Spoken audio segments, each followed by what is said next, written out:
आपल्या मराठी भाषेमध्ये महाराष्ट्रामध्ये जेवढे लोककला प्रकार आहेत तेवढे जगातल्या इतर कुठल्याही भाषेत कुठल्याही प्रांतात नाही आहेत. त्यातले बरेचसे लोककला प्रकार लुप्त पण होत चाललेले आहेत. मग मठामध्ये आमच्याकडं भीमसेनजींच्या कॅसेट्स लावायचो. महाराजांचे जे दिवसभराचे उपचार आहेत, पहाटे 4 वाजता काकड आरती होते, रात्री 10 वाजता शीज आरती, दिवसभराचे जे वेगवेगळे उपचार आहेत, मग त्या वेळेला त्या वेळेचे राग ते लावायचे, त्याच्या मागं गायचं. एक अभंग हजारो वेळा मी ऐकला असेल भीमसेनजींचा. दिग्पाल लांजेकर हा आपल्या पुण्यातला एक तरुण, त्याने स्वप्न बघितलं छत्रपती शिवाजी महाराजांचं चरित्र पुढच्या पिढीपर्यंत पोहोचवण्याचं आणि संकल्प केला शिवराज अष्टकाचा. तो फर्जन सिनेमाचा स्क्रिप्ट घेऊन आम्ही खूप लोकांना भेटलो. दिग्पाल सर स्वतः तर कित्येक लोकांना भेटले. आजही जेव्हा तुकाराम महाराजांची पालखी पुण्यात येते, पुण्यात यायच्या आधी अनगड शहाबाबा जो दर्गा आहे तिथं तुकाराम महाराजांची आरती होते. मग त्याच्यावरती आधारित ते सुफी होतं. पण असं असतं ना की सत्यसंकल्पाचा दाता नारायण पूर्ण करी सर्व मनोरथ. हे संत वचनाप्रमाणे तुमची निष्ठा असेल, तुमचं वचन सत्य असेल, तुमचा निश्चय दृढ असेल तर तो संकल्प सत्यात उतरतो. आणि मग फर्जंदा आल्यानंतर मग चित्र पालटून गेलं. मग दिग्पाल सरांना आणि आम्हाला पूर्ण टीमला मागं वळून बघावं लागलं नाही. तर जसं युगत मांडली हे भारुडाचा प्रकार आहे. आणि भारूड म्हणजे काय की जी कला बहुरूढ असणारी कला म्हणजे भारूड. मी असं समजतो की मी स्वतः भाग्यवान आहे, समजतो स्वतःला की माझ्या मागच्या काही पिढ्यांचं पुण्य आहे म्हणून मला या माझ्या कलेच्या माध्यमातून छत्रपती शिवरायांची आणि संत परंपरेची सेवा करायला मिळते. तर आपल्यासोबत पुणे मिरर आणि सिविक मिररच्या स्टुडिओमध्ये आहेत प्रसिद्ध गायक अवधूत गांधी. सर, तुमचं खूप खूप स्वागत. तर आपण सुरुवात करूया. सर्वप्रथम हा माझा प्रश्न आहे की तुमचा जो संगीताचा प्रवास आहे, म्युझिकल जर्नी आहे, तिची सुरुवात कशी झाली आणि पुढे म्हणजे टप्प्याटप्प्यामध्ये काय अनुभव आले? माझा जन्म आळंदीला कैवल्य साम्राज्य चक्रवर्ती संत श्रेष्ठ ज्ञानेश्वर महाराजांच्या पुजारी घराण्यात, श्री सद्गुरू नरसिंह सरस्वती स्वामी महाराजांच्या पुजारी घराण्यात झाला. आळंदीला गोपाळपुरामध्ये मठ आहे, नरसिंह सरस्वती स्वामी महाराजांचा संजीवन समाधी मंदिर आहे.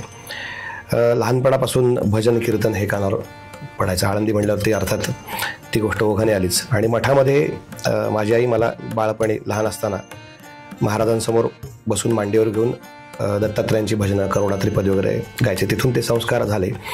आणि लहानपणापासून मोठे कलाकार, वेगवेगळे कलाकार त्या मठामध्ये तिथे सेवेला यायचे. आळंदीमध्ये कार्यक्रमाला ते त्यांचं गाणं कानावर पडायचं. आणि सगळ्यात जास्त प्रभाव माझ्यावरती भारतरत्न सुरभास्कर पंडित भीमसेनजींचा. मी दुसरीमध्ये असताना त्यांचं इंद्रायणी काठी त्या गाण्यानं वेळ लावलं तुम्हाला. आणि मी तोडकं मोडकं शाळेत गायलो पण होतो नंतर असं. मग हळूहळू ती आवड. आणि कसं माझ्या घरामध्ये, माझ्या घराण्यामध्ये आमच्या पंजोबांपासून सगळ्यांचे गळे आवाज उत्तम, सगळे उत्तम गाणारे, प्रत्येकाला काही ना काहीतरी कला माऊलीने दिलेली. माझे काका खूप उत्तम गातात, सुंदर गातात, माझे वडील उत्तम गातात, वारकरी चाली वगैरे. पण या सगळ्या लोकांनी ती जी कला आहे ती सेवेपुरती मर्यादित ठेवली, कोणी प्रोफेशन म्हणून केली नाही. आमच्या पूर्ण घराण्यामध्ये मीच एकटा असा की यामध्ये पूर्ण प्रोफेशन म्हणून मी बघितलं याच्याकडं. आणि मला लहानपणापासून भीमसेनजींकडे शिकायची इच्छा होती प्रचंड. पण काही कारणांनी ते शक्य झालं नाही. मग मठामध्ये आमच्याकडं मी भीमसेनजींच्या कॅसेट्स लावायचो. वेगवेगळ्या कॅसेट असायचे रागांच्या, वेगवेगळ्या रागांच्या. पूर्वी वॉकमन होते, वॉकमनवरती महाराजांचे जे दिवसभराचे उपचार आहेत, पहाटे 4 वाजता काकड आरती होते, रात्री 10 वाजता शीज आरती, दिवसभराचे जे वेगवेगळे उपचार आहेत, मग त्या वेळेला त्या वेळेचे राग ते लावायचे, त्याच्या मागं गायचं. एक अभंग हजारो वेळा मी ऐकला असेल भीमसेनजींचा. त्यांच्याबरोबरच पंडित जितेंद्र अभिषेकीजी, अशी जी सगळी मोठी मंडळी आहेत, सगळ्यांचं गाणं, खूप चांगलं गाणं ऐकायला मिळालं मला. लाईव्ह पुण्यात भरपूर कार्यक्रम व्हायचे. सवाई गंधर्व संगीत महोत्सव आपल्याला माहिती आहे, तिथं यायचं कार्यक्रमाला. आणि इतर वर्षभर पण वेगवेगळे कार्यक्रम चालू असायचे. त्याचबरोबर आळंदीमधली वारकरी संगीताची परंपरा, सगळं ते कीर्तन भजनाच्या माध्यमातून ते कानावर पडायचं. आणि आळंदीमध्येच शाहीर मुकुंदराव नानिवडेकर, जे सुप्रसिद्ध शाहीर महादेवराव नानिवडेकरांचे पुतणे होते. तर शाहीर महादेवराव नानिवडेकर म्हणजे स्वातंत्र्यपूर्व काळातले एक नावाजलेलं शाहीर होते. त्यांनी लंडनच्या चौकाचौकामध्ये ते पोवाड्याचे कार्यक्रम करायचे, दांडपट्टा फिरवायचे स्वतः. तर त्यांचे हे पुतणे मुकुंदराव नानिवडेकर, आम्ही त्यांना आजोबा म्हणायचो, ते आळंदीमध्ये स्थायिक झाले. ते दत्तात्रयांची भजनं उत्तम गायचे. आणि त्यांचे सुपुत्र शाहीर गुरुप्रसादजी नानिवडेकर, त्यांना आम्ही मामा म्हणतो सगळे. तर त्यांच्याबरोबर मग कार्यक्रमांमध्ये भजनं गाणं वगैरे असं. मग एकीकडं ती वारकरी संगीताची परंपरा, तो संस्कार झाला. एकीकडं नानविडेकर आजोबांच्या आणि गुरुप्रसाद मामांच्या माध्यमातून शाहिरी परंपरेचा संस्कार झाला. हे करत असतानाच आपल्या महाराष्ट्राचे सुप्रसिद्ध भारुडकार आणि संत साहित्याचे लोकवाङ्मयाचे व्यासंगी अभ्यासक गुरुवर्य डॉक्टर रामचंद्र देखणे सरांचा सहवास मला मिळाला. त्या माध्यमातून भारुड परंपरेचं मला एक खूप मोठं दालन त्या निमित्ताने उघडं मला त्याच्यात माझा प्रवेश झाला. आणि हे करत असताना लहानपणी मी तबला वाजवण्यास सुरुवात झाली. आमच्या घरात सगळी वाद्य होती. म्हणतात ना की घरची गाडी असली की आपोआप चालवायला शिकतो, तसं ते एक हात टाकता भजनी ठेका जमला. मग पुढं जाऊन मी आपल्या महाराष्ट्राचे मृदंग महर्षी ज्यांना म्हटलं जातं, गुरुवर्य वैकुंठवासी पंडित बाबूरावजी डवरी गुरुजी, त्यांच्याकडं काही काळ पखवाजाचं शिक्षण घेतलं.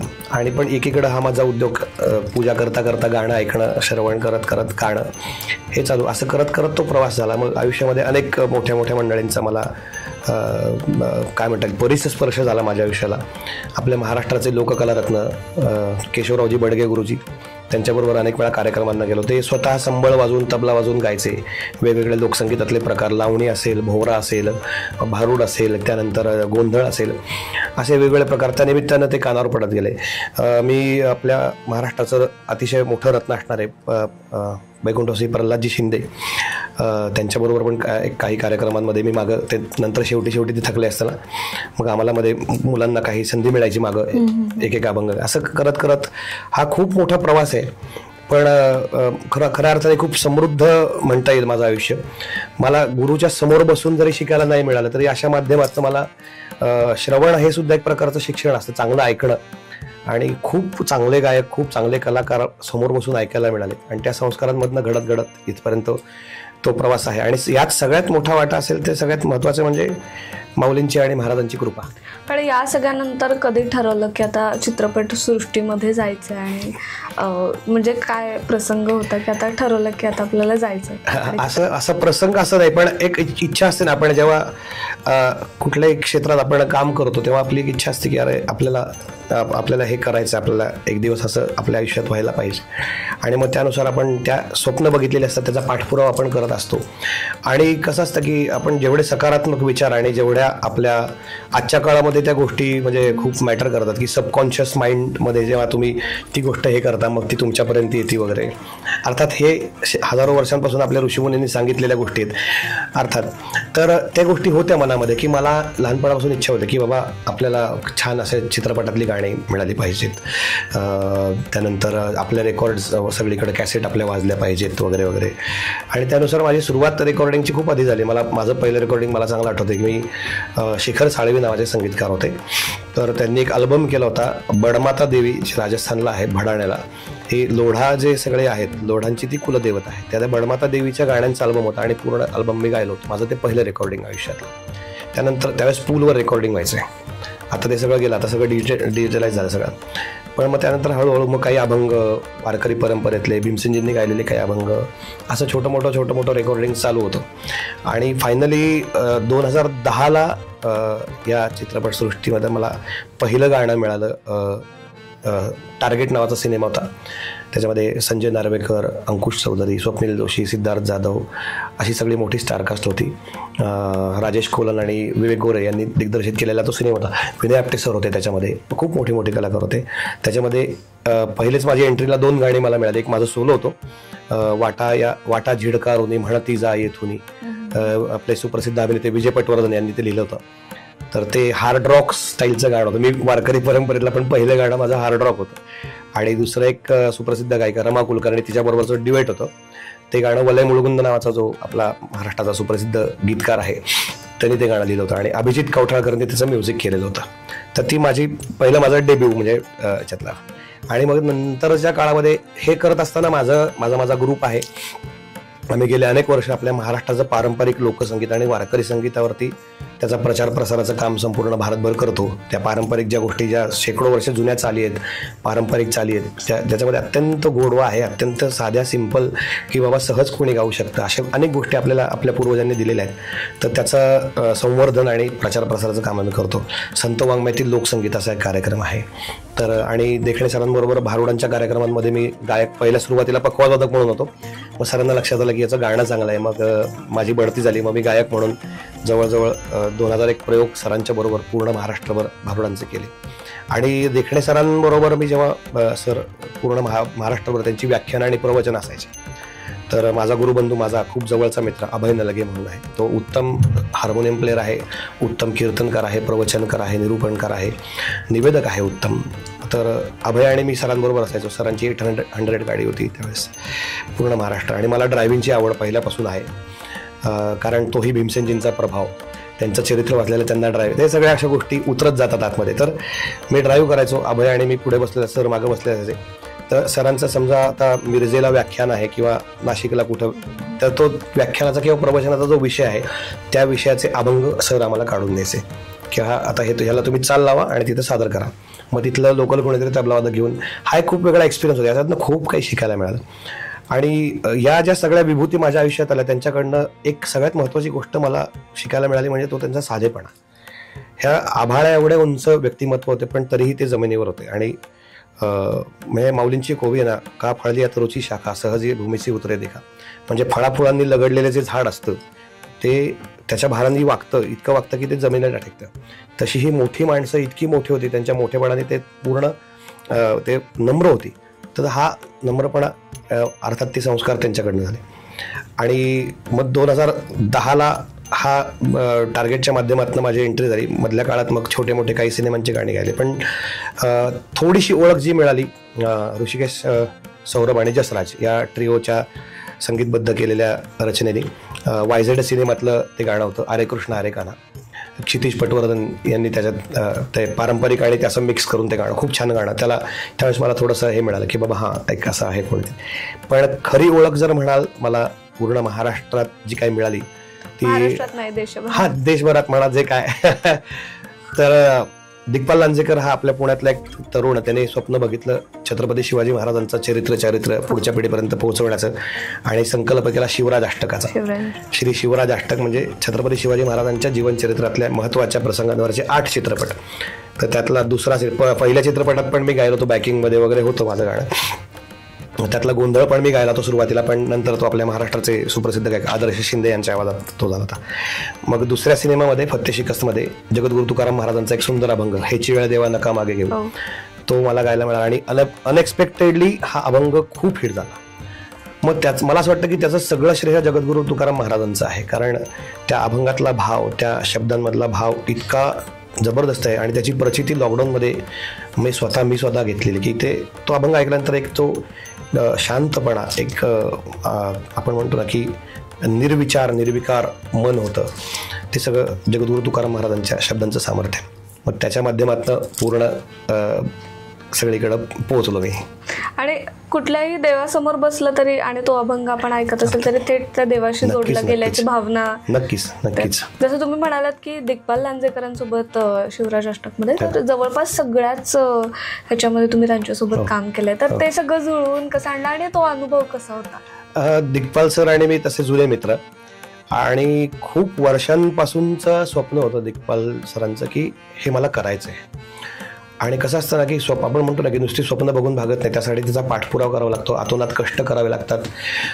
फर्जन, मला आठवतं फर्जन सिनेमाचं स्क्रिप्ट घेऊन आम्ही खूप लोकांना भेटलो. दिग्पाल सर स्वतः तर कित्येक लोकांना भेटले, त्यांना खूप त्याचे कडू गोड त्यांना अनुभव आले अनेक प्रकारचे.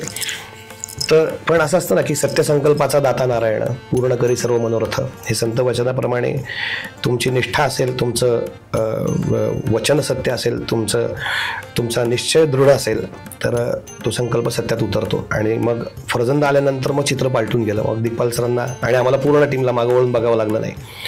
आधी नाटकांमध्ये वगैरे पण त्यांनी काम केलं होतं, बऱ्याचशा मी त्या नाटकांना पण गायलो होतो. आणि आमचं तेव्हा ठरलं होतं की आपल्याला हे करायचं आणि याच्यामध्ये अशा पद्धतीने. बरं, 2 गोष्टी आम्ही महत्त्वाच्या ठरवल्या होत्या दिग्पाल सरांनी, की आपल्या प्रत्येक चित्रपटामध्ये जगद्गुरु तुकाराम महाराजांचा एक तरी अभंग घ्यायचा.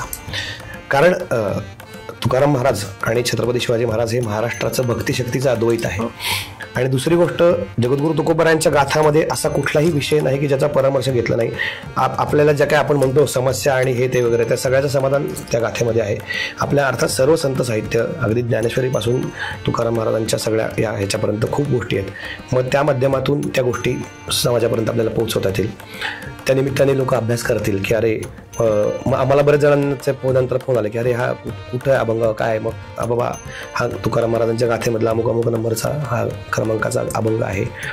आणि मग दुसरा एक नियम आम्ही असा केला की आपला महाराष्ट्र ही भूमी लोकसंगीतासाठीच्या माध्यम म्हणजे अत्यंत समृद्ध आहे. आपल्या मराठी भाषेमध्ये महाराष्ट्रामध्ये जेवढे लोककला प्रकार आहेत तेवढे जगातल्या इतर कुठल्याही भाषेत कुठल्याही प्रांतात नाही आहेत. त्यातले बरेचसे लोककला प्रकार लुप्त पण होत चाललेले आहेत. मग या माध्यमातून चित्रपट हे माध्यम असं की आता हे जे केलेल्या कलाकृती आहेत पुढचे 100 वर्ष तर निश्चितच राहणार, म्हणून ते प्रकारही त्या निमित्ताने लोकांसमोर आणण्याचा प्रयत्न केला. आता जसं युगत मांडली हे भारुडाचा प्रकार आहे. आणि भारुड म्हणजे काय की जी कला बहुरूढ असणारी कला म्हणजे भारुड, किंवा ज्याच्यातून भैरुंड नावाचा पक्षी होता असं म्हणतात की त्याला 2 तोंड होती, वरवरचा एक अर्थ आणि त्याचा गूढ अर्थ वेगळा, असं भारुडांचं एक वेगळं हे आहे.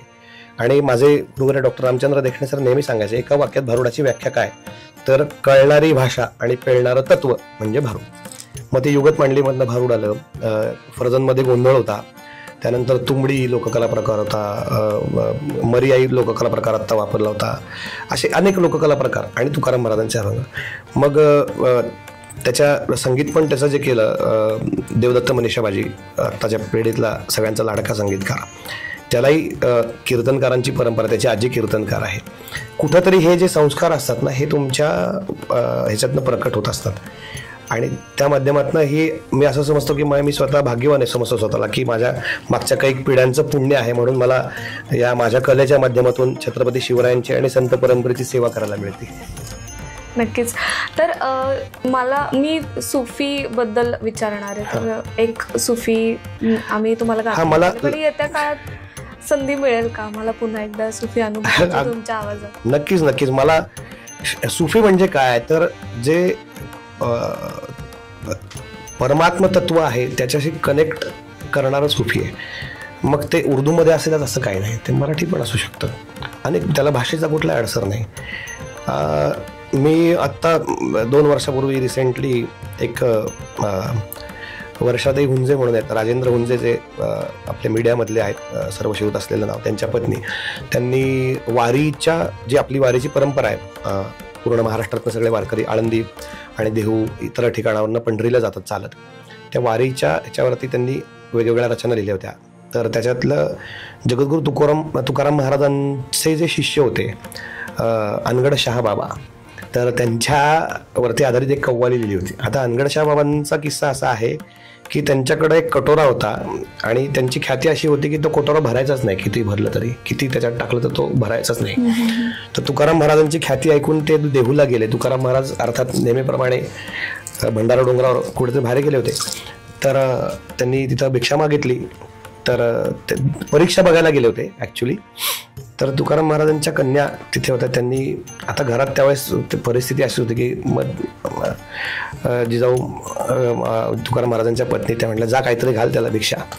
त्यांनी एक चिमूटभर घरातलं पीठ होतं, चिमूटभर पीठ त्यांच्या त्या वाडग्यात टाकलं आणि तो वाडगा भरला. अशी तुकाराम महाराजांची ख्याती. मग अनगड शहाबाबांनी त्यांचं शिष्यत्व पत्करलं. आजही जेव्हा तुकाराम महाराजांची पालखी पुण्यात येते, पुण्यात यायच्या आधी अनगड शहाबाबा जो दर्गा आहे तिथं तुकाराम महाराजांची आरती होते. मग त्याच्यावरती आधारित ते सुफी होतं. मी कव्वाली पण गायलेलो आहे पूर्वी. सुखन जो कार्यक्रम आहे फेमस, त्याच्यात एक 2-3 प्रयोगात त्याच्यात मी गायलेलो आहे. मला नक्कीच आवड आहे त्याची. आणि आता माहीत नाही भविष्यात कसं कसं काय, कारण मुळात मी माझ्या आयुष्यामध्ये मी काही स्वतः ठरवलेलं नाही आहे. जे माऊली ठरवतात ते माझ्या बाबतीत त्यांनी काही योजना केलेल्या आहेत त्याप्रमाणे मी स्वतःला सरेंडर केलेलं आहे आणि ते हातून घडत जातं असं मला वाटतं स्वतःला. तर येत्या काळामध्ये कोणत्या चित्रपटामार्फत किंवा ह्याच्यामार्फत कार्यक्रमामार्फत आम्हाला तुमचा आवाज अनुभवायला मिळेल? नक्कीच. आता दिग्पाल सरांनी आणि आम्ही मिळून एक सुंदर कार्यक्रम आम्ही करतो. बहिर्जी नायकांवरती तो कार्यक्रम आहे. ॲडव्होकेट आनंद देशपांडे सोलापूरचे, जे की बाबासाहेब पुरंदरेंच्या बरोबर जाणता राजामध्ये 25 वर्षात त्यांनी काम केलं होतं आणि उत्तम अभ्यासक आहेत इतिहासाचे. त्यांनी बहिर्जी नायकांवरती 18 कथा लिहिलेल्या आहेत. त्यातल्या काही निवडक कथांचं अभिवाचन दिग्पाल सर करतात, आनंद सर त्याचं विश्लेषण करतात आणि मध्ये मध्ये येऊन मी गाणं म्हणतो. असा तो बहिर्जी होता नावाचा कार्यक्रम आता सध्या सगळीकडे तो खूप गाजतोय. अल्पावधीतच खूप लोकप्रिय झाला हा कार्यक्रम तर आहेच. आणि जसं मी म्हटलं की छत्रपती शिवाजी महाराजांचं चारित्र्य पोहोचवण्यासाठी शिवराज अष्टकाचा संकल्प केला दिग्पाल सरांनी. तसाच संत ज्ञानेश्वरांची मुक्ताई मुक्ताई हा विषय अतिशय गूढ, गहन आणि सर्वसामान्यांच्या म्हणजे बुद्धीच्या पलीकडचं आहे असं ते व्यक्तिमत्व होतं. अछाट आणि अफाट, सणकांडी मुक्ताई म्हणलेलं आहे. विद्युल्लतेचं प्रमाणे ती मुक्ताईचं व्यक्तिमत्व होतं. तर ही मुक्ताई पुढच्या पिढीपर्यंत पोहोचली पाहिजे म्हणून काही वर्षांपूर्वी दिग्पाल सरांनी एक एकल नाट्य लिहिलं होतं मुक्ताई म्हणून. तर तीही इच्छा होती आणि लॉकडाऊनमध्ये एक दिवस असंच दुसरं लॉकडाऊन जेव्हा 2021 सेकंडच्या ह्याच्यामध्ये मी दिग्पाल सर आणि देवदत्ता आम्ही तिघंजणं, दिग्पालची इच्छा होती की मला माऊलींच्या मंदिरात जाऊन बसायचं आहे. मग आम्ही रात्री 11 वाजता 10:30ला गेलो आळंदीला मंदिरात आणि शेजारानंतर मंदिर बंद होतं पूर्ण. आता माझा धाकटा भाऊ तिथे मंदिरात सेवेला असतो पूजेला. आणि मग मी तिथल्या व्यवस्थापकांना विनंती केली, ज्ञानेश्वर वीर म्हणून आहेत त्यांना, की आम्हाला तासाचं थांबायचं आहे आत मंदिरात, त्या माऊलींच्या ऑरामध्ये आम्हाला थांबायचं, त्या व्हायब्रेशन्समध्ये. दिग्पाल सर, मी आणि देवदत्ता आम्ही तिघं थांबलो. मग तिथं दिग्पालनी ते वाचन केलं मुक्ताईचं नाट्याचं. आम्ही तिघं ढसाढसा रडलो. तेव्हा दिग्पाल म्हटलं की माझी इच्छा आहे या विषयावरती, मला आत्ता सांगताना अंगावर काट आहे, माझी इच्छा आहे या विषयावरती मला चित्रपट करायचा मोठा. मी म्हटलं आहे तिथं कैवल्य साम्राज्य चक्रवर्तींच्या दारात बसल्या, पण तिकडे ॲप्लिकेशन टाकून देऊ, बाकी पुढचं ते बघतील. आणि योगायोगाने काय झालं की चित्रपट तर आता झालाच आहे, पण त्याही आधी सोनी मराठी चॅनलवरती संत ज्ञानेश्वर माऊली ही मालिका आम्हाला करायला मिळाली. तर त्या मालिकेचा क्रिएटिव्ह हेड मी होतो. त्याच्यानंतर त्याच मालिकेमध्ये मला संत शिरोमणी नामदेव महाराजांची भूमिका करायला मिळाली. असे अनेक चमत्कार, माझं आयुष्य चमत्कारांनी भरलेलं आहे सगळं. आणि मग तोही दिवस आला की या विषयावरती सिनेमा संत ज्ञानेश्वरांची मुक्ताई, आणि अतिशय अप्रतिम चित्रपट झालेला आहे की एवढा भव्य चित्रपट जो आपण पूर्वीचा जो प्रभातचा सिनेमा आहे ब्लॅक अँड व्हाईट संत ज्ञानेश्वर, त्याच्यानंतर 84 वर्षानंतर एवढा भव्य चित्रपट या संत चरित्रावरती येतोय. 18 एप्रिलला आता तो रिलीज होतोय सर्वत्र. त्या चित्रपटामध्ये पण मला creative director, music director, actor, singer असं सगळं काम करायला मिळालं. त्यातली भूमिकेबद्दल आता सांगू शकत नाही, पण हे केलं. आणि मला विशेष गोष्ट सांगायची म्हणजे या चित्रपटाचं संगीत करत असताना मी मगाशी म्हटलं तसं शेकडो वर्ष जुन्या चाली आहेत आपल्या वारकरी संप्रदायातल्या, त्यातल्या काही चाली आम्ही वापरल्यात. त्यातल्या 2 अभंगांच्या चाली मला आळंदीला नरसिंह सरस्वती स्वामी महाराजांच्या मठात सेवा करता करता प्रसाद मिळालेले आहेत. कारण मला मी असं ठरवून चाल लावणं माझ्याकडनं फारसं होत नाही. अर्थात ते कनेक्ट होतं वरती आणि मग त्याच्यानंतर त्या गोष्टी मिळत जातात प्रसाद म्हणून. तसं ते आता हा सिनेमा आहे. तुम्ही आता चित्रपटांमध्ये काम करतात आणि एका वेगळ्या क्षेत्रामध्ये आलात असं म्हटलं तरी चालेल, पण मग तुमची नाळ जी आहे ती कुठेतरी लोककलेशी जोडलेली आहे अजूनही असं दिसतं. तर पण आजची जर पिढी पाहिली, तरुण पिढी पाहिली, तर सोशल मीडिया म्हणा किंवा वेगळ्या वेगळ्या ह्याच्यामध्ये, तर सिविक मिरर आणि पुणे मिररच्या माध्यमातून तुमचा काय संदेश असेल त्यांच्यासाठी किंवा काय आवाहन असेल? संदेश असं आहे, पण आवाहन नक्कीच करू शकतो की सोशल मीडिया हे खूप प्रभावी माध्यम आहे, सशक्त माध्यम आहे, चांगलं माध्यम आहे. तर त्याचा जेवढा चांगला उपयोग करता येईल आपल्याला, आपण आज सगळ्या गोष्टी आपल्या हातातमध्ये आहेत. म्हणजे चांगलं म्हटलं तर चांगलं पण आहे, वाईट म्हटलं तर वाईट पण आहे. त्यातलं काय घ्यायचं हे आपण ठरवायचं आहे. तेवढी सद्सद्विवेक बुद्धी आपण आपली जागृत ठेवली तर आपल्या, जर आपण चांगल्या प्रकारे वापर केला तर आपल्या आयुष्याचा उत्कर्ष 100% आहे. आणि नाही तर मग आपलं पुढं काय अंधारच आहे सगळा. आणि मला बऱ्यापैकी एक चांगलं वाटतं की बरेचसे तरुण खूप चांगल्या प्रकारचं काम पण करत आहेत. पण होतंय काय की हे करत असताना अनेक गोष्टींचं भान आपण ठेवलं पाहिजे की कुठल्याही प्रकारे या माध्यमात समाजामध्ये तेढ निर्माण होणार नाही, कॉन्ट्रोवर्सी कुठल्या प्रकारे वादविवाद होणार नाहीत याची काळजी आपण घेतली पाहिजे. आणि शक्यतो म्हणजे आपल्या ज्यांच्यामुळं आज आपण आहोत असे जे महापुरुष होऊन गेलेत त्यांच्याबद्दल प्रचंड आदर आणि निष्ठा ती कुठेही कमी होता कामा नये हे करत असताना, हे असं मला वाटतं. आणि दुसरी गोष्ट अशी आहे की लोककलेच्या बाबतीत तुम्ही जर म्हणाल तर आत्ता सध्याचा काळ हा आपल्या महाराष्ट्राच्या लोककलेसाठी खूप चांगला आहे. आपल्या महाराष्ट्राचे सुप्रसिद्ध संगीतकार अजय अतुल सरांनी त्याला एक वेगळी एक उंची दिली. लोककले मातीतली कला त्याच्यात गाणी करून खूप छान पद्धतीने, मग प्रचंड ताकद आहे आपल्या लोकसंगीतामध्ये. आणि आत्ता सध्या असे अनेक कार्यक्रम आहेत, मी सांगू शकतो फोक आख्यानिक कार्यक्रम आहे. त्या कार्यक्रमामध्ये म्हणजे कुठल्याही प्रकारचं वेस्टर्न वाद्य नाही, सगळी महाराष्ट्राच्या मातीतली वाद्य आहेत आणि सगळी तरुण मुलं आहेत. काय करू शकते तरुण पिढी हे त्यांनी कार्यक्रमांमधनं, तुम्ही तो अनुभवच घ्यावा, मी सांगणार नाही. फोक आख्यान एकदा जरूर पहा. तसंच फोक लोक नावाचा एक कार्यक्रम आहे, अभंग रिपोस्ट नावाचा एक कार्यक्रम आहे. असे अनेक जण उठून नवीन नवीन प्रयोग करतात आणि हे केलं पाहिजे. पण हे करत असताना आपली नाळ तुटू दिली नाही पाहिजे. आणि मी त्या बाबतीत स्वतःला भाग्यवान समजतो की माझ्या मनात ज्या ज्या काही इच्छा आल्या, मला नाटकामध्ये काम करायचं होतं, मला पौराणिक नाटकांमध्ये काम करायला मिळालं. संपदाताई जोगळेकर आपल्या सुप्रसिद्ध अभिनेत्री, त्यांच्या चिचौका रंगभूमी नावाच्या नाटकामध्ये मला शाहीर अधिक नारद भूमी अशी डबल भूमिका करायला मिळाली. मला वेबसिरीजमध्ये काम करायचं होतं. मला हिंदी वेबसिरीजमध्ये MX प्लेअरवरती आहे ती सबका साई, त्याच्यामध्ये साईबाबांचे शिष्य ज्यांना महिपतींचा अवतार म्हणतात दासगणू महाराजांची भूमिका करायला मिळाली. चित्रपटांच्या माध्यमात पण आता वेगवेगळ्या छावा, शिवरायांचा छावा चित्रपट जो दिग्पाल सरांनी केला, त्यात रामचंद्रपंत अमात्यांची भूमिका करायला मिळाली. ज्ञानेश्वर माऊली सिरियलमध्ये नामदेव महाराजांची भूमिका करायला मिळाली. या चित्रपटात एक भूमिका मिळाली. मी क्षेत्र जरी बदललं असलं तरी माझी नाळ कुठेही तुटली नाही. या बाबतीत मी स्वतःला खूप भाग्यवान समजतो. सर, तुम्ही इथे आलात, आमच्याशी संवाद साधलात, आमच्या प्रेक्षकांशी संवाद साधलात, त्याबद्दल तुमचे खूप खूप आभार आणि भावी प्रवासासाठी आमच्याकडून तुम्हाला खूप शुभेच्छा. खूप खूप धन्यवाद. रामकृष्ण हरी.